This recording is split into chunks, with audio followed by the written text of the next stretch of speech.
Katakan orang yang banyak membuat maksiat atau tidak berhenti membuatkan maksiat, tidak bertaubat daripada maksiat, maka dia akan mengalami satu kehidupan yang serba sulit. Serba sulit. Ini yang Allah janjikan. Kalau kamu langgar perintah aku, kalau kamu tak taat dengan aku, kalau kamu masih buat maksiat, artinya tidak melakukan apa yang disuruh dan melakukan pula apa yang dilarang, tak kira besar ke kecil. Okay, sebab itu kita kata mengumpat fitnah itu antara dos yang nampaknya macam ringan tapi sebenarnya balanya besar. Impact yang besar kerana menjatuhkan kita kepada orang yang tidak digemari Allah, ataupun kita kata orang yang dibenci Allah. Maka maksiat adalah benda yang menjadikan kayu ukur untuk kita mengaku kita hamba Allah ataupun kita musuh Allah. Kita hamba manusia, kita hamba Allah ataupun hamba setan. Ini kekuatan yang nak dibangun. Sebab itu orang yang masih terus melakukan maksiat, tidak merasa bersalah dengan Allah, tak rasa malu dengan Allah, tak rasa guilty kata orang, tak rasa malu dengan manusia, tidak rasa malu dengan keluarga, tidak rasa malu dengan jiran tetangga, maka Allah akan temukan dia. Allah akan temukan dia. Maksiat ini boleh dalam rumah, boleh luar rumah, boleh di pejabat. Apa saja yang tidak melingkup saluran-saluran. Yang kita kata kalau dalam perniagaan, kalau berniaga saja, nak beli barang saja, kalau salah beli, kita masuk lagi namanya, kita terlibat dalam riba. Okay, misalnya baru melihat satu WhatsApp, satu yang bercerita bagaimana nak menjual emas lama dengan emas baru. Emas lama, emas baru, jual emas. Tapi kalau salah sistemnya, salah ukurannya, salah caranya, maka salah lah. Bila salah maknanya dia melibatkan kes riba. Bila riba maknanya haram seharam-haramnya, ya Allah, tercampak ke dalam api neraka. Okay, ini yang kita takut. Tapi kalau kita kata maksiat apa saja yang tidak Allah suruh kita buat, itu maksiat. Allah tak suruh buat, maka itu maksiat kalau kita buat. Okay. Allah larang tapi kita langgar, itu juga maksiat. Maka sebab itu sekali lagi mengulangkan untuk mengukuhkan keyakinan, untuk mengukuhkan iman kita, kita bukan saja harus belajar apa yang Allah mahu, tapi yang paling utama belajar apa yang Allah mahu, apa yang Allah suka dan apa yang Allah benci. Maksiat memang Allah benci. Sebab itu walaupun Allah benci, tapi Allah tak hukum terus-menerus ataupun tiba-tiba hari ini berzina, petang kau dah lumpuh. Tak ada. Allah yang maha pengasih, maha pemurah, maha penyayang, sangat-sangat tidak mahu hamba-Nya masuk ke neraka. Maka Allah akan bagi ruang untuk dia, untuk bagi ruang untuk dia mampu berjumpa dengan namanya taubat. Sebab itu orang berzina yang tidak taubat, ya Allah, tercampak terus.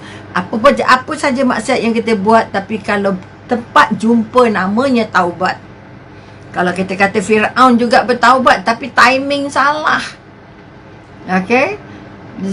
Firaun yang dah nak tenggelam, nyawa dah sampai ke halkum, tetap mengatakan, ya Allah, aku percaya apa yang dia bawa oleh Musa itu benar. Okay? Kalau dia buat cepat sikit, mungkin Allah akan terima. Tapi bila nyawa sampai ke halkum, ataupun kita kata nyawa dah hujung-hujung dah tak ada ruang lagi dah, maka dia bertaubat, Allah tidak mampu terima. Sebab itu kita kata, kalau nak bertaubat sekarang lah, jangan tunggu-tunggu. Nak taubat ni jangan tangguh-tangguh. Jangan jadi taubat sambal. Kita nak taubat nasuha. Okay? Apa maksud taubat sambal? Orangnya bila makan ada sambal pedas, ya Allah, siapalah buat sambal pedas sangat ni. Taubat, aku tak makan sambal dah. Okay? Esok itu tak ada sambal. Mana sambalnya sejuk aja rasa hidang ni. Itu kita kata taubat sambal. Bila dapat sambal pedas, dia kata tak ada sambal dah. Wih, gila ni, membunuh sambalnya. Tak payahlah ada sambal. Tapi bila esoknya, pasal akan datangnya, bila tak ada sambal, dia cari sambal. Maka jangan sampai taubat kita taubat sambal. Jadi sekali lagi, orang yang membuat maksiat tapi tidak jumpa namanya taubat, dia akan melalui hidup yang paling sulit. Yang orang tak jumpa, dia jumpa. Orang tak lalu, dia lalu. Orang tak ada bermasalah itu, dia ada masalah itu. Okay? Sebab itu sekali lagi kita kata, kalau maka kita lihat surah Toha. Surah Toha ayat 8, ayat 124. Surah Toha ayat 124, surah yang di mana Serina Umar berjumpa. Okay, surah Toha. ayat 1 sampai ayat 5, yang menyebabkan Sayyidina Umar yang mengasah pedangnya untuk membunuh Rasulullah akhirnya tersungkur untuk sujud dan akhirnya menjadi orang paling kanan kepada Rasulullah selepas Sayyidina Abu Bakar. Ini sebahagian daripada cari macam mana Allah menyentuh hati yang keras-keras. Jadi kalau kita hendakkan dapat sedikit kekuatan dekat dengan Allah, banyak-banyaklah baca surah Toha. Yang hari ini kita nak tengok ayat 1, 2, 4. Okay? Dan barang siapa yang berpaling dari peringatan aku, maka sesungguhnya baginya kehidupan yang sempit.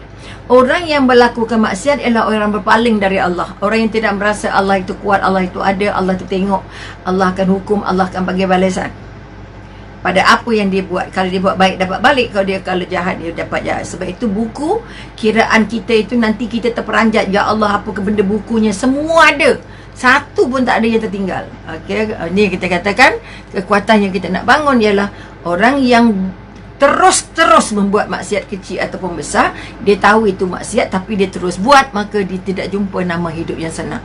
Hidupnya dijanjikan Allah hidup yang sempit dan sulit. Itu yang buah yang seterusnya. Kemudian kita kata orang yang terus dalam melakukan maksiat, maka Allah kurniakan dia hati yang keras dan gelap. Hati yang keras dan gelap maknanya, hati yang keras maknanya tidak mahu dengar lagi petunjuk orang. Tiap orang cerita pasal ini dosa baik atau berarti tak ada nasihat dah. Itu hati keras. Suka akulah, hidup aku mati aku. Aku yang masuk neraka, bukan kamu yang kamu sibuk pasal apa.